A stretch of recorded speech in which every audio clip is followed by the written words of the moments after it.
Mas então, a gente podia dizer, de uma certa forma, então, né, que na América Latina, a teologia da libertação, ela apresenta uma nova espécie de lugar teológico, a partir do qual ela pretende, Rogério, desenvolver a sua reflexão. Qual que é a sua reflexão? É o que nós falávamos agora, o pobre.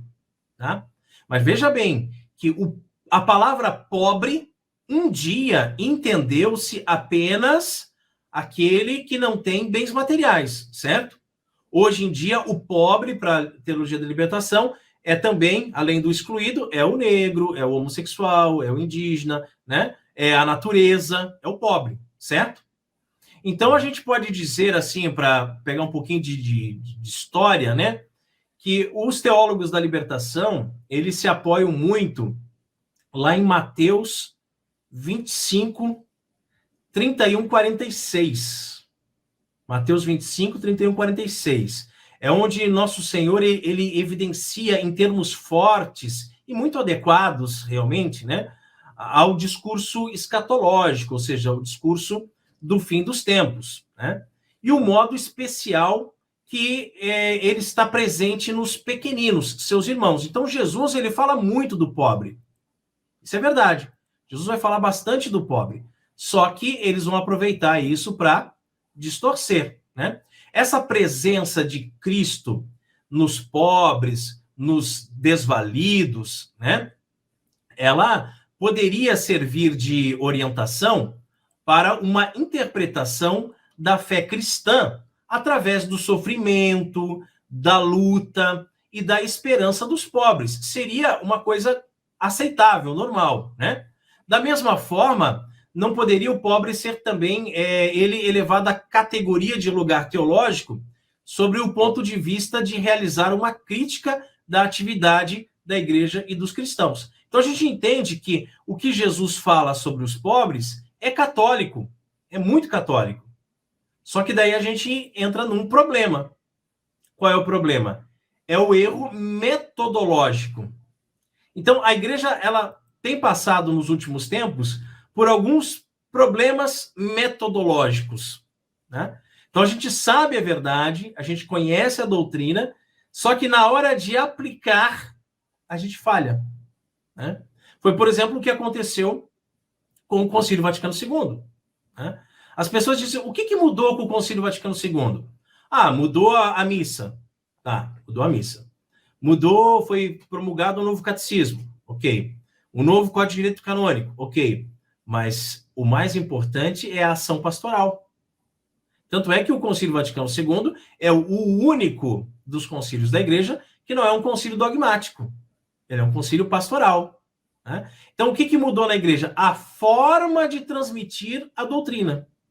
A maneira de transmitir. Ah, vamos colocar o padre de frente para o povo, vamos colocar mais respostas para eles poderem interagir, vamos tirar o latim para que eles possam entender, vamos tirar o gregoriano, que é uma coisa muito robuscada, vamos colocar um violãozinho e tal, o pessoal vai cantar umas músicas assim mais sertanejas, mais do povo, mais raiz, para que a gente possa envolver as pessoas.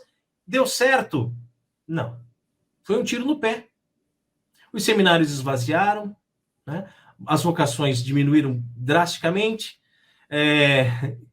Nós, como franciscanos, né, costumamos sempre, quando a gente vai numa cidade assim que tem um convento franciscano, querer visitar o convento, né?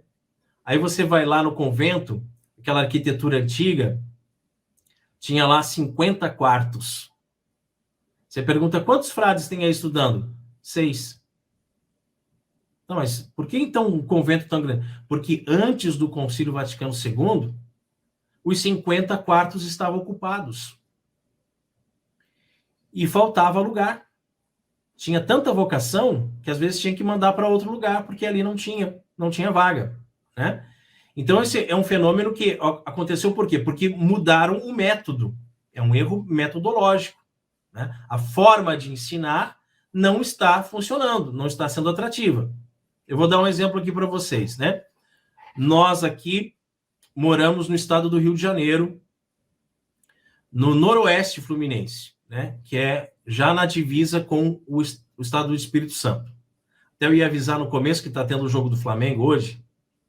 E aí o pessoal está soltando fogos aqui e gritando. Se escutarem alguma coisa na live, é a bagunça dos flamenguistas aí, tá? Mas, enfim, aqui na nossa região, né, nós frequentamos as paróquias da administração apostólica São João Maria Vianney. Então, para quem não conhece, procura se informar, né? Aqui aconteceu um fenômeno único no mundo, tá? Quando veio o Concílio Vaticano II, as orientações para passarem a celebrar a missa no Missal de Paulo VI, né? Então, o bispo da época, né, Dom Antônio de Castro Maia, ele não aceitou e ele continuou celebrando a missa da forma antiga, e com ele muitos padres, né? Até que um dia São João Paulo II regularizou a situação deles, né? E criou a administração apostólica. Então aqui a gente continua celebrando a missa de sempre. A gente não mudou para a missa nova, tá? O que muda de fato? O nosso seminário é abarrotado. Não tem vaga. Olha só. Todos os anos, tá? Eles recebem centenas de pedidos de jovens que gostariam de ser padres no estilo antigo, na tradição, né? E eles têm que fazer quase que um vestibular, entende? Uma triagem, uma seleção, porque não tem espaço para todo mundo.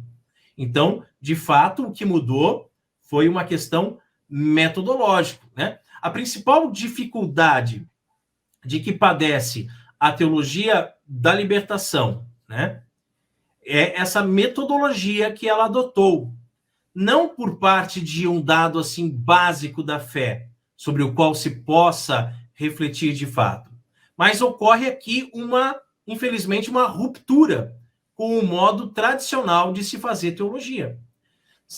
Então, o que acontece? A gente faz teologia escutando Deus, escutando a palavra de Deus, né? Então tem que ter um esforço do intelecto para poder entender a mensagem de Deus. Então, em outras palavras, só é possível especular sobre os mistérios da fé após nós termos certificado de que o objeto de nossa especulação é, de fato, a fé da igreja. A teologia da libertação, no entanto, ela parte não de um dado objetivo da revelação, mas antes de uma escolha prévia, de uma opção preferencial pelo pobre. Então, na verdade, são compreensíveis até certo ponto os motivos que levaram, especialmente na situação atual da América Latina, ao surgimento de uma tal corrente teológica de matiz acentuadamente político. O problema fundamental que se mantém nesse horizonte, e aí isso nos escreve o então cardeal Ratzinger, é sempre o mesmo, é a presença do mal e da injustiça do mundo. E, por assim dizer, o silêncio de Deus, né? Então, diante de realidades duras, como a exploração do trabalhador e as condições de miséria em que muitos vivem, a teologia da libertação vem surgir e vem se posicionar, né? Então, é muito triste que, de uma realidade concreta, porque a gente não pode negar que existe essa realidade do pobre, do sofredor, né? E que a igreja, inspirada pelos santos evangelhos, pelo nosso Senhor Jesus Cristo, né, nos instrui a cuidar do pobre, cuidar do órfão, cuidar da viúva. Eles têm distorcido tudo, têm se aproveitado disso para infiltrar essa ideologia maldita, para gerar essa luta de classes, essa divisão dentro da igreja, que infelizmente vai levar muitas almas para o inferno.